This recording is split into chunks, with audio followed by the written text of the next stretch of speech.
స్తోత్రం. హల్లెలూయా. ఈ చక్కని సమయాన్ని, ఈ మంచి తరుణాన్ని నాకు ఇచ్చినటువంటి పరిశుద్ధ దేవునికి మొదటిగా నా హృదయపూర్వకమైనటువంటి వందనాలు తెలియజేసుకుంటున్నాను. అదే రీతిగా ఈ క్రీస్తు కల్వరి ప్రార్థనా మందిర ఈ ఆరాధనా క్రమంలో పాల్గొనడానికి చేరవచ్చిన మీ అందరిని బట్టి దేవుని స్తుతిస్తూ మీ అందరికీ కూడా నా ప్రత్యేకమైన వందనాలు తెలియజేస్తూ ఉన్నాను. దేవుడు ఈ మధ్యాహ్న కాల సమయంలో మిమ్మల్ని దీవించి ఆశీర్వదించి బలపరచునుగాక. మంచిది. ప్రభునందు ప్రియమైన దేవుని సంగమా, ఈ ఆదివారమునకు ఒక ప్రత్యేకమైనటువంటి సందర్భం ఉంది. ఈ జూన్ నెల ఈ 2వ వారము 8వ తారీఖు, హల్లెలూయా, ఈ ఆదివారానికి ఒక ప్రత్యేకత ఉంది. ఈ ఆదివారము ఒక ప్రత్యేకమైన దినం. ఈ ఆదివారము ఒక ప్రత్యేకమైనటువంటి పండుగ చేసుకునేటువంటి ఒక మంచి దినము. దేవునికి స్తోత్రం. హల్లెలూయా. ఏమిటి ఆ పండుగ అని మనము ఆలోచన చేసినప్పుడు, దేవుని యొక్క పరిశుద్ధ గ్రంథములో అపోస్తలుల కార్యముల గ్రంథము 2వ అధ్యాయము 1వ వచనమును మనము చదివినప్పుడు ఇక్కడ దేవుని ఒక వాక్యము ఈ విధంగా మనకి తెలియజేస్తా ఉంది. చదువు. పెంతెకోస్తు పండుగ దినము వచ్చినప్పుడు అందరూ ఒక చోట కూడి ఉండిరి. అప్పుడు వేగముగా వీచు బలమైన గాలి వంటి ఒక ధ్వని ఆకాశము నుండి అకస్మాత్తుగా వారు కూర్చుండి ఉన్న ఇల్లంతయు నిండెను. మరియు అగ్ని జ్వాలల వంటి నాలుకలు విభాగింపబడినట్టుగా వారికి కనబడి వారిలో ఒక్కొక్కని మీద వ్రాలగా అందరూ పరిశుద్ధాత్మతో నిండిన వారై ఆ ఆత్మ వారికి వాక్శక్తిని అనుగ్రహించిన కొలది అన్య భాషలలో మాటలాడసాగిరి. చిన్న ప్రార్థన చేసుకొని ఈ మాటలను మనం ధ్యానం చేద్దాం. మహోన్నతుడా, మహాగణుడా, ప్రేమగల తండ్రి, దయగల యేసయ్యా, మీకు వందనాలు చెల్లిస్తున్నాము. ఈ మధ్యాహ్న కాల సమయంలో చదవబడిన లేఖన భాగం ద్వారా చేరవచ్చిన వారితో, నాతో, మా అందరితో మీరు మాట్లాడండి. వెనగల చెవిని గ్రహింపగల మనసు అర్థం చేసుకుని వాక్యానుసారం నడుచుటకు కృపను అనుగ్రహిస్తూ మమ్మందరినీ కూడా ప్రభువా మీ ఆత్మతో సంధించి మీరు అక్కడ కొరకు సిద్ధపరచవలసిందిగా యేసు నామములో అడుగుచున్నాను మా ప్రియ పరలోకపు తండ్రి, ఆమేన్. ప్రభునందు ప్రియమైన దేవుని సంగమా, ఈ చదవబడినటువంటి లేఖన భాగంలో అపోస్తలుడు, దేవుని దాసుడు, మరి లూకా వ్రాసినటువంటి ఈ యొక్క అపోస్తల కార్యముల గ్రంథములో ఈ 2వ అధ్యాయం 1వ వచనములో ఒక పండుగ మనకి కనబడతా ఉంది. ఏమిటి ఆ పండుగ అంటే, పెంతెకోస్తు అను పండుగ దినము వచ్చినప్పుడు. హల్లెలూయా. ఏం పండుగ అంట? పెంతెకోస్తు పండుగ దినము. అందరూ చెప్పండి, పెంతెకోస్తు. చెప్పండి, పెంతెకోస్తు. పెంతెకోస్తు.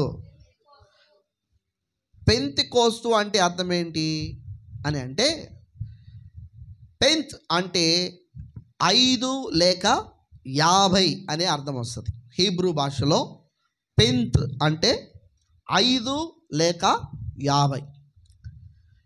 పెంతెకోస్తు పండుగ అంటే 50 రోజులకు చేసుకునే పండుగ.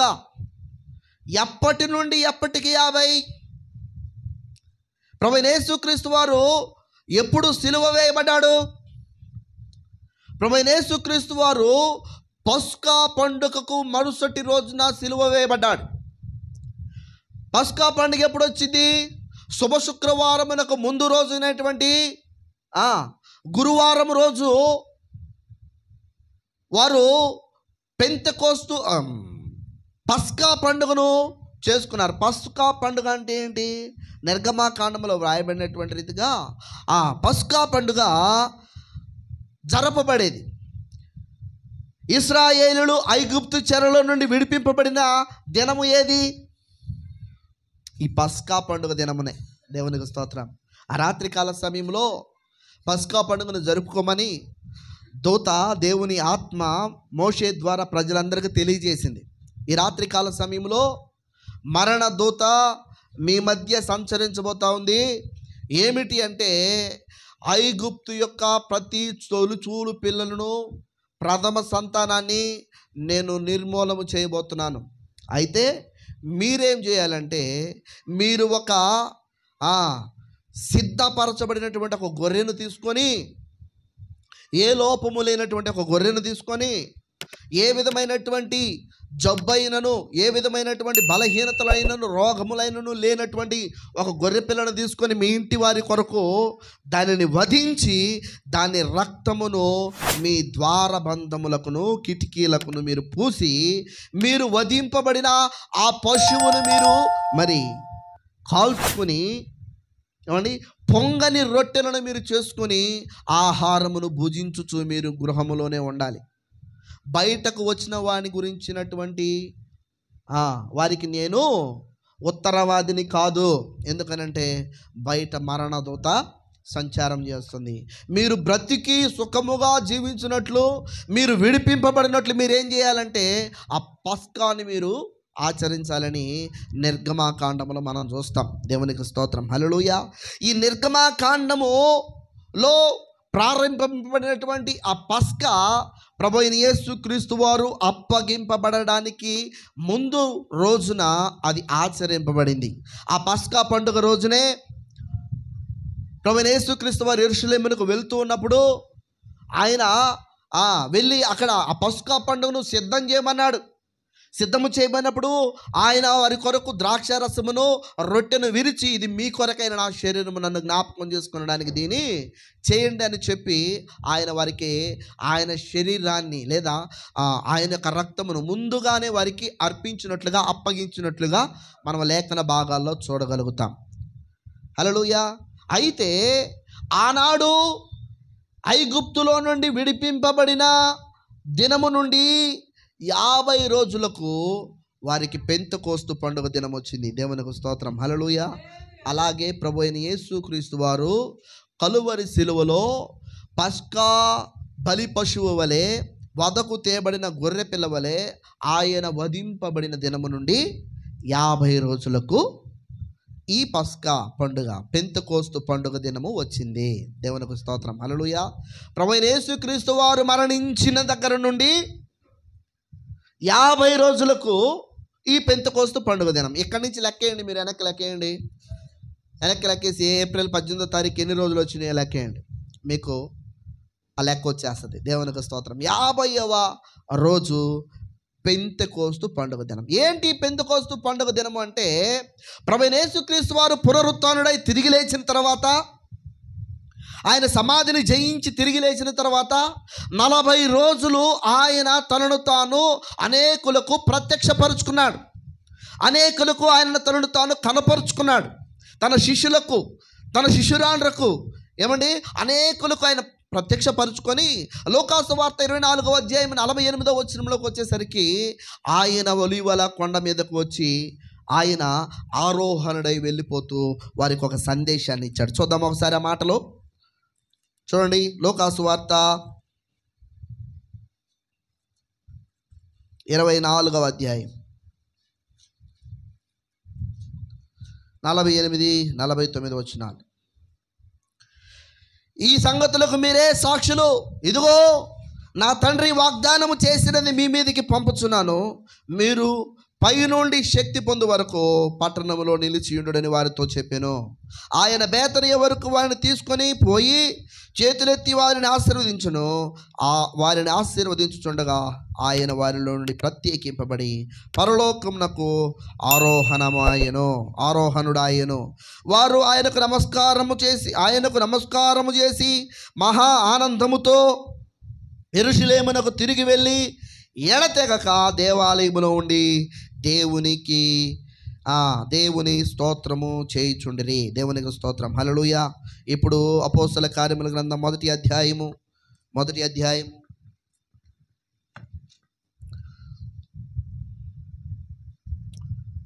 చదువుదాం. 6వ వచనము నుండి.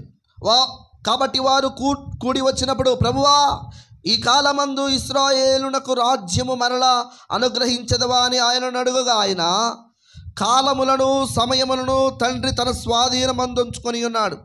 వాటిని తెలుసుకొనుట మీ పని కాదు. అయినను పరిశుద్ధాత్మ మీ మీదికి వచ్చినప్పుడు మీరు శక్తి నొందెదరు గనుక యెరూషలేములోను యోదయ సమరయ దేశముల యందంతటను భూదిగంతముల వరకు నాకు సాక్షులయ్యుందిరని వారితో చెప్పాను. ఈ మాటలు చెప్పి వారు చూచుచుండగా ఆయన ఆరోహణమాయను. అప్పుడు వారి కన్నులకు కనబడకుండా ఒక మేఘము ఆయనను కొనిపోయెను. ఆయన వెలుచుండగా వారు ఆకాశం వైపు తేరి చూచుచుండిరి. ఇదిగో తెల్లని వస్త్రములు ధరించుకుని 2 మనుషులు వారి యొద్ద నిలిచి, గలిలయ మనుషులారా, మీరెందుకు నిలిచి ఆకాశం వైపు చూచుచున్నారు? మీ యొద్ద నుండి పరలోకమునకు చేర్చుకొనబడిన ఈ యేసే ఏ రీతిగా పరలోకమునకు మేలుట మీరు చూచితురో ఆ రీతిగానే ఆయన తిరిగి వచ్చునని వారితో చెప్పిరి. దేవునికి స్తోత్రం. హల్లెలూయా. 15వ వచనం చదవండి. 14వ వచనం నుండి. అయితే 12వ వచనం నుంచి మనం చదివినప్పుడు కూడా, అప్పుడు వారు ఒలీవల వనబడబడిన కొండ నుండి యెరూషలేమునకు తిరిగి వెళ్ళిరి. ఆ కొండ యెరూషలేమునకు విశ్రాంతి దినమున నడవదగినంత సమీపముగా ఉన్నది. వారు పట్టణంలో ప్రవేశించి తాము బస చేయుచుండిన మేడ గదిలోనికి ఎక్కిపోయిరి. వారెవరనగా పేతురు, యోహాను, యాకోబు, ఆంద్రేయ, ఫిలిప్పు, తోమా, బర్తొలొమై, మత్తయి, అల్ఫయి కుమారుడగు యాకోబు, జెలోతే అనబడిన సీమోను, యాకోబు కుమారుడగు యూదా అనువారు. వీరందరూ వీరితో కూడా కొందరును స్త్రీలను, యేసు తల్లి అయిన మరియయు ఆయన సహోదరులను ఏక మనసుతో ఎడతెగక ప్రార్థన చేయుచుండిరి. దేవునికి స్తోత్రం. హల్లెలూయా. ప్రభువైన యేసుక్రీస్తు వారు ఆరోహణమై పరలోకమునకు వెళ్ళిన తర్వాత జరుగుతున్నటువంటి సంఘటన ఇక్కడ మనం చూస్తున్నాం. 40వ దినమున ఆయన పరలోకమునకు ఆరోహణమై వెళ్ళిపోయాడు. అయితే ఆయన వాగ్దానము చేసిన పరిశుద్ధాత్మ కొరకు వారు కనిపెట్టుకొనుచు దేవాలయములో ఉండి వారు ఎడతెగక ప్రార్థన చేస్తూ ఉన్నారంట. ఏక మనసుతో ప్రార్థన చేస్తున్నారంట. వారందరూ కలిసి వారు ప్రార్థన చేస్తూ ఉంటే 50వ దినము అనబడిన పెంతెకోస్తు పండుగ దినము వచ్చినప్పుడు, దేవునికి స్తోత్రం. హల్లెలూయా. పెంతెకోస్తు పండుగ దినము వచ్చినప్పుడు వారందరూ ఒక చోట కూడి ఉన్నప్పుడు, అక్కడ ఏమంటున్నాడు? పెంతెకోస్తు దినము వచ్చినప్పుడు వారందరూ ఒక చోట కూడి ఉండిరి. ఎక్కడ కూడి ఉన్నారు? ఇక్కడ వీళ్ళు దేవాలయంలో కూడి ఉన్నారు. ఒక మేడ గదిలో వారు కూడి ఉన్నారు. వారు కూడి ఉండి ఏం చేస్తున్నారు అంటే ఎడతెగక ప్రార్థన చేస్తూ ఉన్నారు. ఎడతెగక దేవునికి స్తోత్రము చెల్లిస్తున్నారు. ఎడతెగక దేవుని ఆరాధించువారుగా ఉన్నారు. ఎడతెగక దేవునికి విజ్ఞాపన చేసేవారుగా వాళ్ళు ఉన్నారు. దేవునికి స్తోత్రం. హల్లెలూయా. ఆ సందర్భములో పరిశుద్ధాత్మ వారి మీదకి దిగి వస్తున్నటువంటి సందర్భాన్ని ఇక్కడ మనం చూస్తున్నాం. ఎప్పుడైతే వారు ఏక మనసుతో ప్రార్థన చేయడం ప్రారంభించారో, ఇప్పుడు దేవుని ఆత్మ, వాగ్దానము చేయబడిన పరిశుద్ధాత్మ, దత్తపుత్రాత్మ అయినటువంటి దేవుని ఆత్మ వారి మీదకి దిగి వస్తుంది. దేవుడు ఆ ఆత్మనిచ్చేటప్పుడు అంటున్నాడు, ఇందుకు మీరే సాక్షులు. దేవునికి స్తోత్రం. దేనికి సాక్షులు మీరు? దేనికి మీరు సాక్షులు? హల్లెలూయా. ఒక మర్డర్ చేసిన దానికా? ఒక దొంగతనం చేసిన దానికా? హల్లెలూయా. ఒక వ్యభిచారం చేస్తుంటే పట్టుకున్న దానికా? హల్లెలూయా. దీనికి బాగా చెప్తారు సాక్ష్యాలు. అయ్యా మా కళ్ళారే మేము చూసామయ్యా, ఏమండి, మా కళ్ళ ముందే జరిగింది అయ్యా, సాక్ష్యాలు చెప్తా ఉంటారు. హల్లెలూయా. ఈ సాక్ష్యం కాదండి, ఈ సాక్ష్యాలు మనకొద్దు. దేవునికి స్తోత్రం. హల్లెలూయా. నువ్వు చూసినట్టు చూడనట్టుగానే ఉండు, అంతేనా?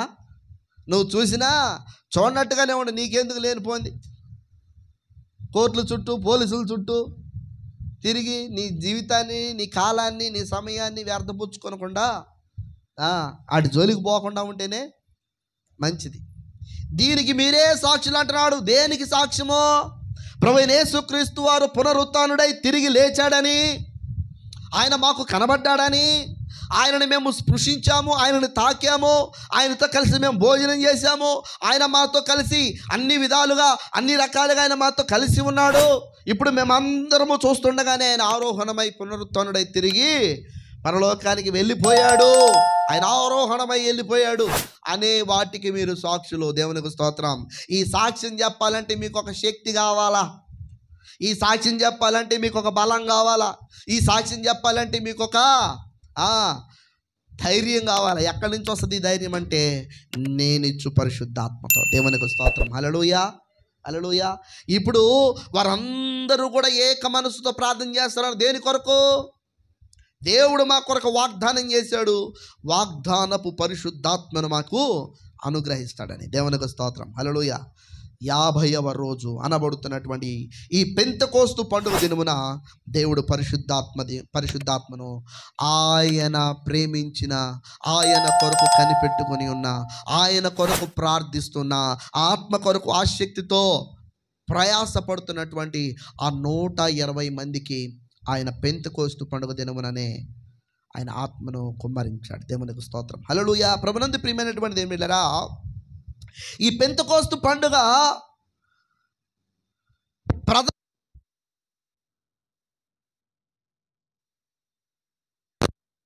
ప్రథమ ఫలముల పండుగ మొదలుకొని 7 వారములు లెక్కించి 7వ విశ్రాంతి దినమున మరుసటి దినము, 7వ విశ్రాంతి దినపు మరుసటి దినమున అనగా 50వ దినము అనగా ఆదివారము దినమున ఈ పెంతెకోస్తు పండుగ జరుగుతుంది. ఈ పెంతెకోస్తు పండుగ పరిశుద్ధాత్మ దిగి వచ్చుటను అపోస్తుల కార్యముల గ్రంథము 2వ అధ్యాయము 1వ వచనం నుండి 4వ వచనాలు మనం చదివితే ఈ లేఖన భాగములలో మనకి కనబడుతుంది. దేవునికి స్తోత్రం. హల్లెలూయా. ప్రథమ ఫలముల పండుగ తర్వాత 50 దినములకు పెంతెకోస్తు పండుగ జరుగుతుంది. ప్రభువు తిరిగి లేచిన తరువాత 50 రోజులకు పెంతెకోస్తు పండుగ దినము వచ్చింది. దేవునికి స్తోత్రం. హల్లెలూయా. ప్రభువు యేసుక్రీస్తు వారు పునరుత్థానమై తిరిగి లేచిన 50వ రోజున సమాధి చేయబడి తిరిగి లేచిన 3వ రోజు ఉంది కదా, ఆ 3వ రోజు నుంచి లెక్క పెడితే ఆదివారం ఆయన లేచాడు. 7 వారాలు లెక్కేస్తే ఆ మరుసటి మనకి అంటే ఆదివారము విశ్రాంతి దినం, కానీ యూదులకు విశ్రాంతి దినం ఆదివారం కాదు, వారికి శనివారము ఆదివారం దినం. దేవునికి స్తోత్రం. అందుకే ఈ మధ్య కాలంలో 7th డే అనేటువంటి ఒక అడ్వెంటిస్టు బయలుదేరింది. వాళ్ళు శనివారంనే ఆరాధన చేస్తారు, శనివారంలోనే ప్రార్థన పెడతారు, శనివారం రోజునే వారికి మందిరం, ఆదివారం రోజున వారి చర్చిలు మూయబడి ఉంటాయి. వాళ్ళు నమ్మేది ఏంటంటే శనివారమే విశ్రాంతి దినం అని నమ్ముతారు. కానీ మనం ఏంటంటే పునరుత్థానుడై తిరిగి లేచిన ప్రభువు దినమే మనకి విశ్రాంతి దినముగా మనము భావించి ఆ దినాన్ని మనం ప్రతిష్ఠించుకొని చేస్తున్నాం. హల్లెలూయా. ఈ యొక్క 50వ దినమున 50 రోజుల తర్వాత పునరుత్థానుడైన తర్వాత 50వ రోజు పెంతెకోస్తు పండుగ దినం. పెంతెకోస్తు అనగా పరిశుద్ధాత్మ నింపబడిన దినము, పరిశుద్ధాత్మతో నింపబడిన దినం, పరిశుద్ధాత్మ దిగి వచ్చిన దినం, పరిశుద్ధాత్మ అభిషేకమును పొందే దినము. దేవునికి స్తోత్రం. హల్లెలూయా. హల్లెలూయా. అర్థమవుతుందా? అర్థమైందా? పెంతెకోస్తు అంటే ఏంటి? పండుగ. 50వ దినము. పెంతెకోస్తు అంటే 50వ దినము అని అర్థం. 50కు ఉన్నటువంటి ప్రాముఖ్యత అంటే ప్రథమ ఫలముల పండుగ. ఆ రోజుల్లో ఇశ్రాయేలులకు సంవత్సరానికి 7 పండుగలు ఉండేవి. ఎన్ని పండుగలు? ప్రథమ ఫలముల పండుగ. మొట్టమొదటి పండుగ ఏంటంటే ప్రథమ ఫలముల పండుగ. ప్రథమ ఫలముల పండుగ అంటే ఏంటి? దీన్నే పర్ణశాలల పండుగ అని కూడా అంటారు. ఆ రోజున మనము మన భారతదేశంలో సంక్రాంతి చేసుకుంటా ఉంటారు కదా. సంక్రాంతి రోజు ఏంటి ప్రత్యేకత? ఏంటి సంక్రాంతి ప్రత్యేకత? ఏంటి తెలుసా? సంక్రాంతి రోజు ప్రథమ ఫలము అంటే వారి పంటలో కొంత తీసుకొచ్చి దానిని తన యొక్క ఇరుగు పొరుగు కుటుంబస్తులను బంధుమిత్రులను పిలుచుకొని ఆ ప్రథమ ఫలములో ఒక పంటను ఒక భాగాన్ని తీసుకొని దానిని చక్కగా పొంగలు వండి మంచి ఆహార పదార్థాన్ని సిద్ధపరిచి ఇది మా పొలములో పండినటువంటి పంట, ఇది మా కొరకు దేవుడిచ్చిన ఆహారం అని చెప్పి వారి ఆహారాన్ని తన యొక్క కుటుంబస్తులతో పంచుకునేదే సంక్రాంతి పండుగ. హల్లెలూయా. వాస్తవానికి ఇది క్రైస్తవుల పండుగ. ఈ క్రైస్తవులు దాన్ని వదిలేశారు. ఎందుకనంటే ఇతరులుగా పెట్టడం క్రైస్తవులకు ఇష్టం ఉండదుగా. ఎదుటి వారి కొరకు ఒక ముద్ద పెట్టడము క్రైస్తవులకు ఇష్టం ఉండదుగా. ఎదుటి వారితో సంతోషాన్ని పంచుకోవడము క్రైస్తవులకు ఇష్టం లేకుండా పోయిందిగా. హల్లెలూయా. ఎదుటి వాళ్ళు నవ్వుతుంటే క్రైస్తవులకు నచ్చట్లా, ఎదుటి వారు సుఖంగా ఉంటే క్రైస్తవులకు నచ్చట్లా. ఈ మధ్య కొత్త ట్రెండ్ ఒకటి స్టార్ట్ అయిపోయింది. అందుకే ఇరిగినేల మీద అదేదో కూడా పోయిరంట. ఎడమ చేతితోటి ఎంగిలి చేతితోటి కాకిని కూడా తోలనేటువంటి దరిద్రపు దిక్కుమాలిన స్థితిలోకి క్రైస్తవులు వెళ్ళిపోతున్నారు. హల్లెలూయా. ఒకరికొక మొదలు పెడితే ఓర్చుకోలేకపోతున్నారు, పెట్టలేకపోతున్నారు. ఈ పండగ మన దగ్గర నుంచి వాళ్ళ దగ్గరికి వెళ్ళిపోయింది. వాళ్ళకి చక్కగా అన్య సిద్ధాంతాల్లో వాళ్ళు హ్యాపీగా జరిగించుకుంటుంటే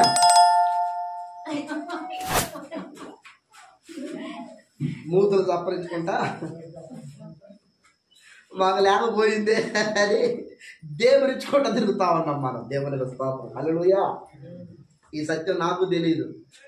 మన సంపబడినటువంటి ఆయన పేరు ప్రవీణ్ పగడాలుగా చెప్పేంత వరకు నాకు కూడా తెలీదు. నేను కూడా ఎలాగే తయారైపోయి ఉన్నానుగా, నక్కను చూసి కుక్క వేసుకున్నా అన్నట్టు వాళ్ళని చూసి ఎవరిని చూసి చేసే భక్తి శక్తి లేని భక్తి, ఉపయోగం లేని భక్తి, ఏ విధంగానూ పనికిరాని భక్తి, ఏ విధంగానూ దేవునికి మెప్పు తీసుకొచ్చే భక్తి కరువైపోయింది.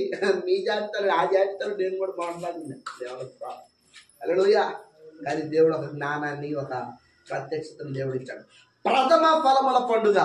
వారి పంటలో పండినటువంటి ఆ ప్రథమ ఫలాన్ని దేవుని కొరకు తీసుకొని వచ్చి, దేవుని ఆలయంలోకి తీసుకొని వచ్చి, తన ఇరుగు పొరుగు వారిని, తన కుటుంబాలను, అన్నదమ్ములను, అక్క చెల్లెండ్లను వాళ్ళని పిలుచుకొని వాటన్నిటిని దగ్గర పెట్టుకొని చక్కగా వండుకొని వాటిని తిని సంతోషిస్తూ దేవుని స్తుతిస్తూ దేవుడు ఇచ్చినటువంటి ఆ కృప కొరకై ప్రార్థన చేసేది మొదటి ప్రథమ ఫలముల పండుగ.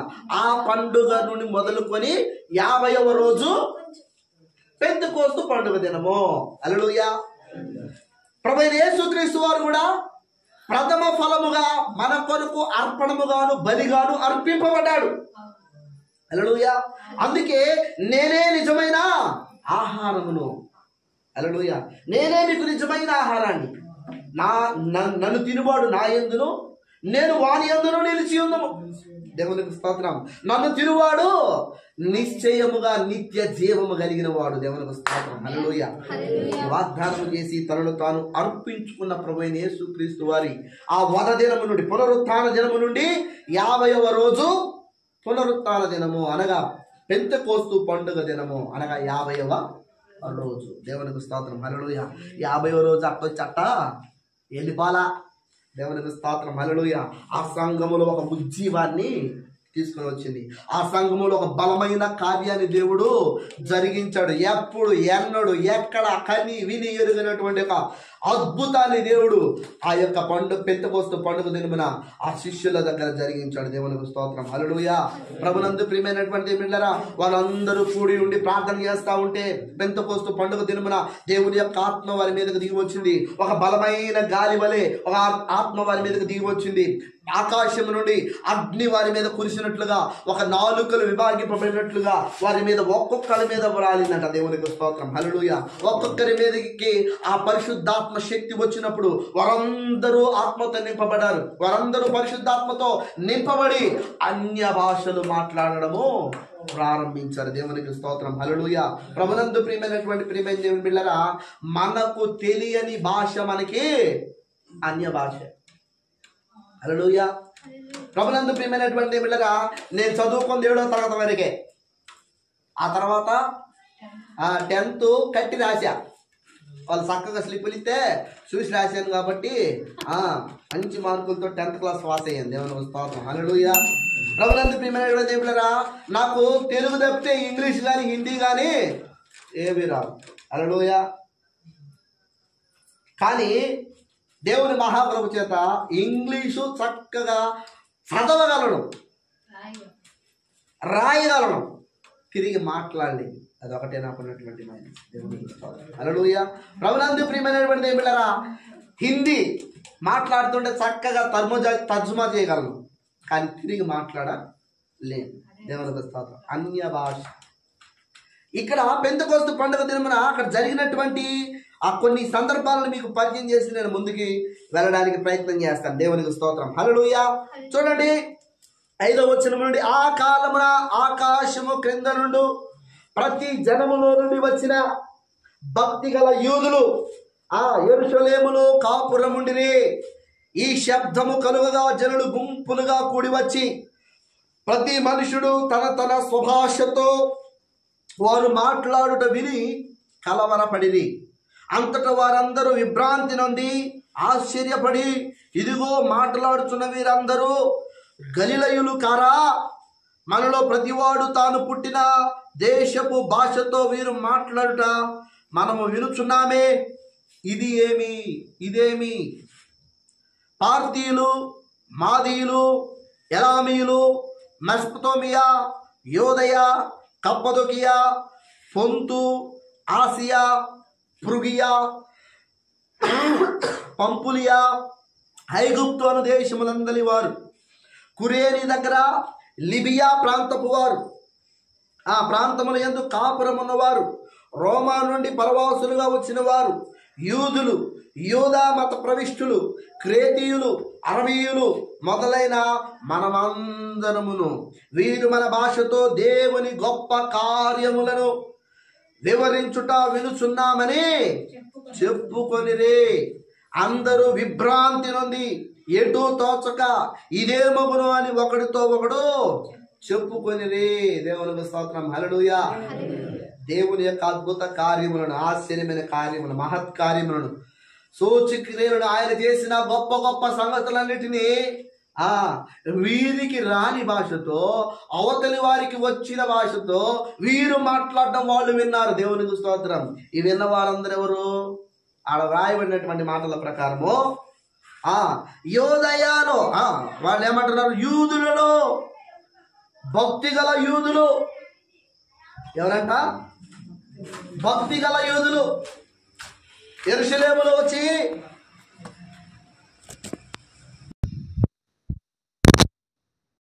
యెరూషలేములో కాపురం ఉన్న భక్తి గల యూదులు. దేవునికి స్తోత్రం. వీళ్ళందరూ ఆశ్చర్యపోయారంట. దేవునికి స్తోత్రం. హల్లెలూయా.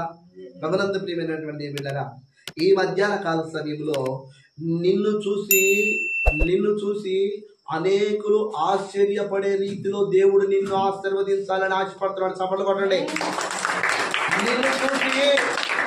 నిన్ను చూసి అనేకులు విభ్రాంతి నుండి ఇదేమి వీళ్ళింతగా ఆశీర్వదింపబడడానికి, వీళ్ళింతగా దీవించబడడానికి ఇన్ని శ్రమలు కలుగుతున్నా, ఇన్ని కష్టాలు కలుగుతున్నా, ఇన్ని బాధలు కలుగుతున్నా, ఇన్ని వ్యాధులు కలుగుతున్నా, ఈ రకంగా వీరు నలపబడుతున్నా, వీరి ముఖములో సంతోషము కనబడడానికి ఏంటి కారణం? హల్లెలూయా. నువ్వైతే ఏం చెప్తా?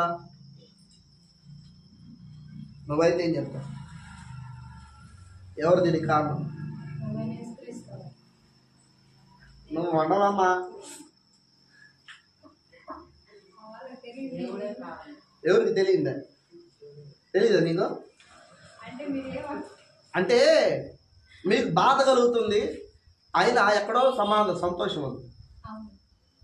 మీకు వ్యాధి కలుగుతుంది, అయినా ఎక్కడో ధైర్యం ఉంది. మీకు అన్ని శోధనలు ఎదురవుతూ ఉన్నాయి, కుటుంబంలో కలతలు ఉన్నాయి, కుటుంబంలో కలహాలు ఉన్నాయి, ఎంతో కొదువు ఉంది, కొరత ఉంది, అయినా మీకు ఒక ధైర్యం ఉంది, ఒక నిరీక్షణ ఉంది, మీకు ఒక ఆశ ఉంది. అందుకే ఏదైతే అయిందమ్మా, ఎలాగైనా కానీ నేను మాత్రం ఆయనను వదిలిపెట్టేదే లేదు. ఆయనే చంపిన ఆయనే, బతికిన ఆయన అని చెప్పి ఆయనే పట్టుకుని కాడుతున్నావు కదా. దానికి కారణం ఏంటి? ఆయనే కదా. నా సంతోషానికి కారణం, దుఃఖంలో నా సంతోషానికి కారణం ఆయనే, వ్యాధిలో నాకు ధైర్యము ఆయనే, బాధలలో నాకు నిరీక్షణ ఆయనే, సమస్త విషయాల్లో నాకు ఆధారము ఆయనే. చెప్పదే అనుభవిస్తున్నాయే కదా నేను అడుగుతుంది. హల్లెలూయా. నాకు గుర్తులేదు అయ్యగారు, నాకు తెలియదు అయ్యగారు. ఇప్పుడు నువ్వు చెప్పింది నాకు అసలు ఐడియాగా రాలేదు అయ్యగారు. హల్లెలూయా. ఆలోచన చేస్తే కదా దేవుని యొక్క కృప మనకు అర్థమయ్యేది. హల్లెలూయా. గడిచిన మంగళవారం రోజు వీళ్ళు ఎలా ఉంటారా, బయట పని మీద ఎలా ఉంటారా అనేది నా కళ్ళారా నేను చూశాను. హల్లెలూయా. ప్రభునందు ప్రియమైనటువంటి ఏమిటారా, అది మన్నేరు. ఆ ఏట్లో తాళ్ళు అందం సుమారుగా ఎంత ఉంది ఆ లోతు. ఆ లోతు మీద నేను ఇప్పుడు ఎంతసేపు ఎట్ట నిలబడి ఉన్నానో వాళ్ళు అలాగే నిలబడి ఉన్నారు. బుడుక్కుని పోతున్నారు. కొంగలు ఒకటి తీసుకొచ్చి రొయ్య బొట్టలు వేసుకుంటున్నారు. బుడుక్కుని పోతున్నారు. మళ్ళా ఇంకొక రొయ్య బట్టలు వస్తున్నారు, రొట్టెలు వేసుకుంటున్నారు. అట్లా ఎంతసేపు ఉన్నారు తెలుసా? మేమైతే బయట ఉన్న వాళ్ళని ఆహా ఆ పడవటగాలికి ఎప్పుడు ఆ పడవటగాళ్ళు అంతసేపు నిలబడింది కాదుగా. మా బేబీ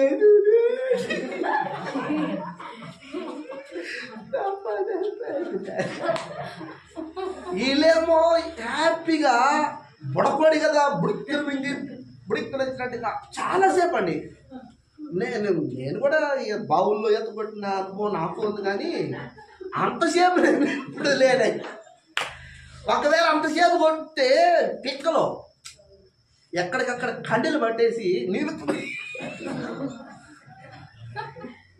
ఇలాంటి అనుభవాలు ఉన్నాయి. వాళ్ళు సుమారుగా 3 గంటలు 4 గంటలు అలానే ఉంది. చక్కగా రొయ్యలు పట్టుకొచ్చారు చేత్తో. మళ్ళా నాకేమి ఏమంటారు వాళ్ళలో ఉచ్చులో ఏమి లేవు, చేతులతోటే దేవుని స్తోత్రం. నేను అడిగి ఎట్టా పడుతున్నా అంటే అది ఒక గుట్ట చేసుకుని లోపల పడుకున్నట్టు అయ్యారు. మేము పోయేసి ఆవిడ చేతికి తగిలిందని పట్టుకుని వస్తావా అని చెప్తాను. 2 నెలల్లో ఉండే బయటకు వచ్చి కాదు, వస్తావా లోపల వస్తావని రాలేదు.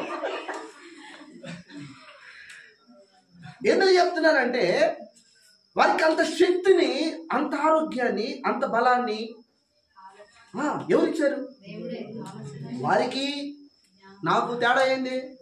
నేను మనిషిని, ఆయన మనిషి. కానీ దేవుడు వారికి ఇచ్చినటువంటి కృప, వారికి ఇవ్వబడినటువంటి జ్ఞానము, నాకు ఇవ్వబడిన కృప, నాకు ఇవ్వబడినటువంటి జ్ఞానము, నాకు ఇవ్వబడిన ఆరోగ్యము దేవునికి స్తోత్రం. ఎవరికి వారికి దేవుడు విభాగించి ఎవరికి ఇవ్వాల్సినటువంటి శక్తిని వారికి ఇస్తూ, ఎవరికి ఇవ్వాల్సినటువంటి బలాన్ని వారికి ఇస్తూ దేవుడు తన రెక్కల నుండి వాళ్ళని భద్రపరుస్తున్నాడు. వాళ్ళు అనుకోవచ్చు ఇట్లా చేయగలిగిన కృప ఎవరు ఇచ్చారు అంటే దేవుడే కదా. దేవునికి కృతజ్ఞతలు చేయాలి. దేవునికి స్తోత్రం. హల్లెలూయా.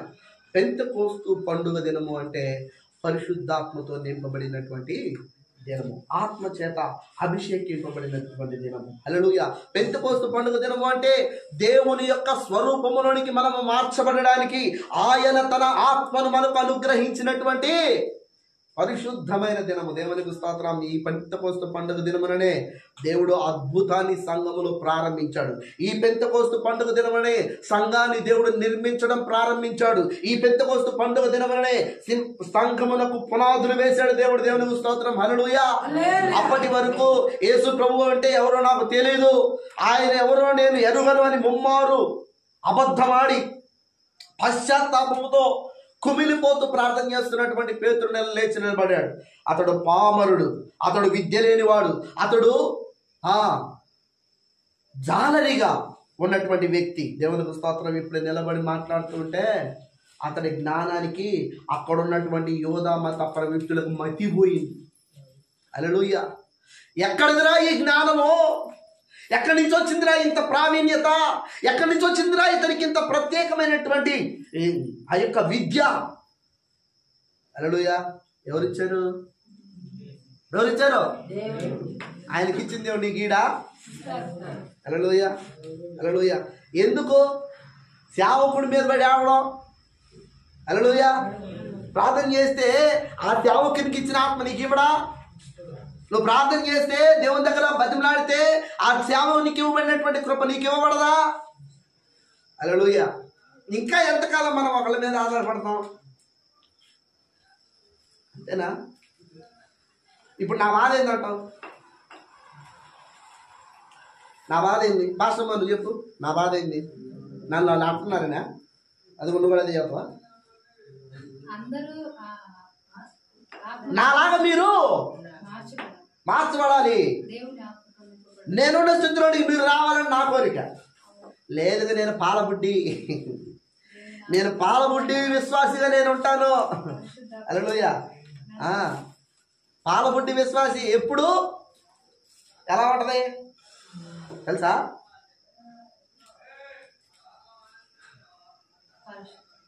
పాలబుడ్డి విశ్వాసి చిన్న పిల్లలు, పసిపిల్లల వాళ్ళు. ఎన్ని సంవత్సరాలైనా పసిపిల్ల. హల్లెలూయా. పసిపిల్ల జీవితమే. 2 ఏళ్ళు ఇచ్చినా, 3 ఏళ్ళు వచ్చినా, 5 ఏళ్ళు వచ్చినా, 7 ఏళ్ళు వచ్చినా, 10 ఏళ్ళు వచ్చినా పాలబుడ్డే. అంతేనా? ఆహారం తినే యోగ్యత లేదు, ఆహారంలోకి పోయే యోగ్యత లేదు. హల్లెలూయా. హల్లెలూయా. దేవుని దగ్గర ప్రార్థన చేస్తే మోషే అంటాడు, అయ్యా నేను నోటి మాంద్యంగా నేను అయ్యా, నాకు నచ్చుందయ్యా, నేను మాట్లాడలేనంటే ఎలా నీకు నోరుగా నేను అహరోను నీకు ఇస్తున్నా పోయేళ్ళు అన్నాడు. ఎంతమంది నడిపించాడని చెప్పాను ఇందాక? 21 లక్షల మంది. ఆయన ఎంతమంది? 21 లక్షల మంది నడిపించినోడు ఎవరు? నత్తోడు. మోషే నత్తోడు. హల్లెలూయా. ఇశ్రాయేలు ఎవరు? కుంటోడేనా ఇశ్రాయేలు? ఎట్ట కుంటోడయ్యాడు? ఎగిరి తంతే గూడి నరము జారిపోయింది. ఇప్పుడు యాకోబు ఎవరు? ఇశ్రాయేలే. ఇప్పుడు ఏంటంట? కుంటోడు. కానీ కుంటోడిని దేవుడు అద్భుతంగా ఆశీర్వదించలా. హల్లెలూయా.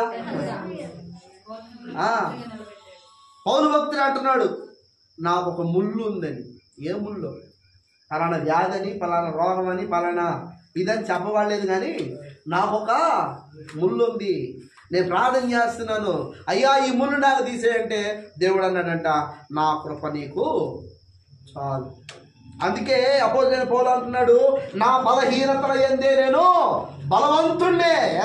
దేవునికి స్తోత్రం. హల్లెలూయా. నా బలహీనతలలో నేను బలవంతుణ్ణి. ఎందుకనంటే నా ప్రభువు నా దగ్గర ఉన్నాడు. నా ప్రభువు నాకు సహాయం చేసేవానిగా, నన్ను బలపరిచేవానిగా, నన్ను ఆశీర్వదించేవానిగా ఆయన నాకు ఉన్నాడు అనేటువంటి ఒక గొప్ప ఆదరణ. ఇది ఎప్పుడు వస్తుందంటే ఆత్మ ద్వారానే వస్తుంది. హల్లెలూయా. మనం ఆత్మతో నింపబడితే విరోచితమైన కార్యాలు చేస్తాం. హల్లెలూయా. మనం ఆత్మతో నింపబడితే మనము అద్భుతాలు చేస్తాం.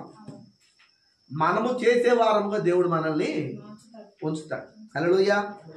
అది కేవలం సేవకులు కాదు, ప్రభువునందు విశ్వాసం ఉంచిన ప్రతి విశ్వాసి ఒక యోధుడే. చప్పట్లు కొట్టు. ప్రభు అంటున్నాడు, నిన్ను యోధునిగా చూడాలని నేను ఆశపడుతున్నాను అంటున్నాడు. నువ్వేమో నాకు అది బాగాలేదు, నాకు బాగాలేదు,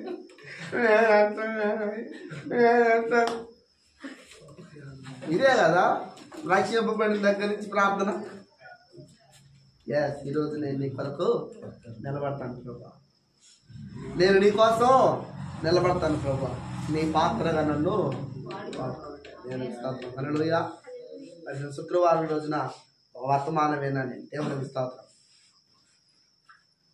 దొంగలకు భయపడి గానుగు చాటున గోధుమలు దుల్లగొట్టుకుంటున్నటువంటి గిద్యోను అనబడినటువంటి వ్యక్తి గోధుమలు దుల్లగొట్టుకుంటుంటే దేవుని ఆత్మతో మాట్లాడుతుంది, మహాపరాక్రమము కలిగిన బలాఢ్యుడా. గోధుమలు దొల్లగొట్టుకుంటున్నాడు. దొంగలకు భయపడి ఈ కొద్దిగన్నా దొల్లగొట్టుకొని వాటితో అంత రొట్టె ముక్క చేసుకొని తిందామనుకుంటున్నాడు. ఈ బలహీనుడు, దరిద్రుడు, దిక్కుమాలిన వాడు. కానీ దేవుని దృష్టిలో అతను ఏమన్నాడు? తను తాను అనుకుంటున్నాడు, నేను దిక్కుమాలిలోని, నేను దరిద్రుడిని, నేను పనికిమాలిలోని, నేను వాళ్ళని ఎదిరించలేను, వాళ్ళతో పోరాడలేను, వాళ్ళని జయించలేను. దేవుడు అంటున్నాడు, పరాక్రమము కలిగిన బలాఢ్యుడా లే, ఇంకా నీకు గాను దగ్గర పని ఏంటి? లే, నీ కొరకు వాళ్ళని నేను నీకు అప్పగిస్తున్నాను. నువ్వు పోయి అమాలేకులను స్తుత్తురీలుగా చేసి నువ్వు ఏదైతే పోగొట్టుకున్నావో, ఎంతైతే పోగొట్టుకున్నావో ఆ ధాన్యం అంతటిని తిరిగి సంపాదించుకొని నేను నీకు తోడుగా ఉన్నాను. దేవునికి స్తోత్రం. హల్లెలూయా. ప్రభునందు ప్రియమైనటువంటి బిడ్డలారా, ఆ పిరికి వాడు పోయి సుమారుగా 600 మందిని చంపాడంట. దేవుడు పిలవకముందు, చెప్పకముందు ఆడి పరిస్థితి ఏంది? దాక్కొని ఉన్నాడు. గానుగు చోటును దాక్కొని ఆడ దొరికినాడు. ఆ కొద్ది ఆ పనను దొల్ల కొట్టుకుంటున్నాడు. దేవుని చేతులు పడ్డ తర్వాత, దేవుని వాక్యం విన్న తర్వాత, దేవుని ఆ ప్రవచనం విన్న తర్వాత, దేవుని పిలుపు విన్న తర్వాత ఈయన పరిస్థితి ఏంటి? 600 మందిని చంపాడంట.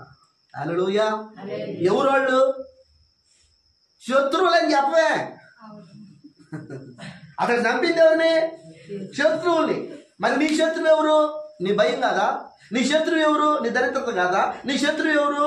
నీ అనారోగ్యం కాదా? నీ శత్రువు ఎవరు? నీ రోగం కాదా? నీ శత్రువు ఎవరు? నీ బలహీనతలు కాదా? నీ శత్రువు ఎవరు? నువ్వు దేనికైతే లోబడిపోతున్నావు అవి కాదా? హల్లెలూయా. వీటన్నిటిని జయించే బలాన్ని ఎవరు ఇస్తారు? దేవుడు ఇస్తాడు. హల్లెలూయా. ఇప్పుడు నువ్వు బలవంతుడువా బలహీనుడువా? ఎప్పుడు బలవంతుడివి? దేవునితో ఉంటే, దేవునిలో ఉంటే, దేవుని చేతిలో ఉంటే నువ్వు బలవంతుడు. లేదు నేను లోకంలోనే ఉంటానంటే నీ ఇష్టం. ఎవరు దానిని మాట్లాడేది లేదు. హల్లెలూయా. ఇలా చెప్పడం వలన సేవకుడు ఏమైపోతున్నాడు? శత్రువు అయిపోతున్నాడు. మమ్మల్ని అట్టన్నాడు, మమ్మల్ని ఎట్టన్నాడే, మాకు అట్ట చెప్తున్నాడే, మాకెట్ట చెప్తున్నాడంటే చెయ్యి మాక పాడేది ఎవరు? నేనా? ఇదేనని వాడు పాడుతాడు. ఎన్ని మార్లు చెప్పినా వినని వాడు ఏం చెప్తాడు? దేవునికి స్తోత్రం. నేను బోధ చెప్పగా మీరు వినకపోయారు, నేను గద్దెంపగా మీరు లక్ష్య పెట్టకపోయారు, నేను మీకు బుద్ధి చెప్తున్నప్పుడు మీ చెవులు మూసుకున్నారు. అందుకే మీకు అపాయం వచ్చినప్పుడు నేను నవ్వెదను. సుడిగాలి వలె మీకు అపాయం కలిగినప్పుడు నేను మిమ్మల్ని అపహాస్యం చేస్తాను. ఎక్క కుదిరిందా? బాగా అయిందా? ఎవరంటారట?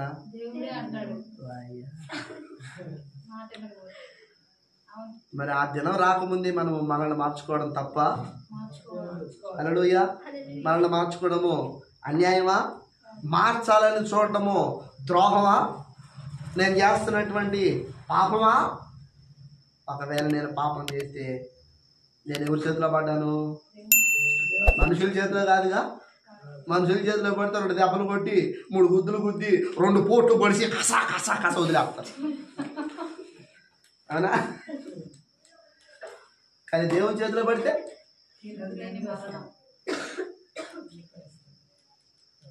హల్లెలూయా. కాబట్టి నాకు భయము ఉంది నా దేవుని ఎదుట. నా దేవుడు నన్ను చూస్తున్నాడు, నా దేవుడు నన్ను పరీక్షిస్తున్నాడు, నా నోటి మాటలను ఆయన గమనిస్తున్నాడు అనేటువంటి భయం నాకు ఉంది. కాబట్టి నేను మిమ్మల్ని ఎప్పుడు క్షేపించను, నేను ఎప్పుడు మిమ్మల్ని దూషించను, నేను ఎప్పుడు మీ మీద కోపగించను. ఒకవేళ అటువంటి పరిస్థితిని మీరు అనుభవిస్తున్నట్లయితే మీలో మార్పు కొరకే పరిశుద్ధాత్ముడు మాట్లాడుతున్నాడని భావించి మార్చుకోవడానికి ప్రయత్నం చేయండి. ఆ పెంతెకోస్తు దినమున జరిగినటువంటి అద్భుతం మీ జీవితంలో కూడా జరుగుతుంది. హల్లెలూయా. ఆ పెంతెకోస్తు దినమున జరిగినటువంటి మహాశ్చర్యమైనటువంటి సూచక క్రియలు నీ జీవితంలో జరిగింపబడతాయి. ఒక్క దినమున పేతురు ప్రసంగానికి 3000 మంది రక్షింపబడ్డారు. దేవునికి స్తోత్రం. హల్లెలూయా. ప్రభునందరికీ బిడ్డలారా, మరి నీ జీవితానికి దేవుడు అటు కృపనివ్వాలని ఆశపడుతుండగా, మరి నీ కొరకు ప్రాణం పెట్టి పునరుత్థానుడై మృత్యుంజయుడై తిరిగి లేచిన ఆ దేవుని సన్నిధిలో అట్టి పరిశుద్ధాత్మతో నింపబట్టి దేవుని కొరకు బలమైన కార్యములు చేసేటువంటి దేవుని చేతిలో ఆయుధముగా నువ్వు వాడబడతావా? అట్టి కృపను పరిశుద్ధాత్మ దేవుడు మనకు అందరికీ దయచేయండి కాక. ఈ కొద్ది మాటలు దేవుడు మనకి వినికిడిలో దీవించి ఆశీర్వదించుకున్నాక తలల వంచండి, ప్రార్థన